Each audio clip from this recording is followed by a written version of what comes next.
আসসালামু আলাইকুম, Iftekhar Ahmed Ratan, senior lecturer in English. আজকে আলোচনা করব ফিউ এবং লিটল এর মধ্যে পার্থক্য। What's the difference between few and little. আমার খুব কম বন্ধু আছে, আই হ্যাভ ফিউ ফ্রেন্ডস। তার মানে গণনা করা যায় যেগুলো গণনা করা যায় তার ক্ষেত্রে ফিউ, আর যেগুলো গণনা করা যায় না ওই ক্ষেত্রে আপনি লিটল দিবেন।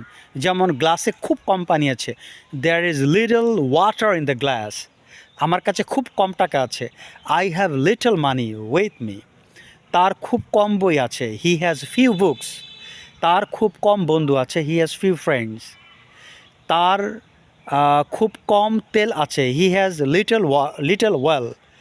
হ্যাঁ, আমার খুব কম দুধ আছে, আই হ্যাভ লিটল মিল্ক, কারণ এগুলো গণনা করা যায় না।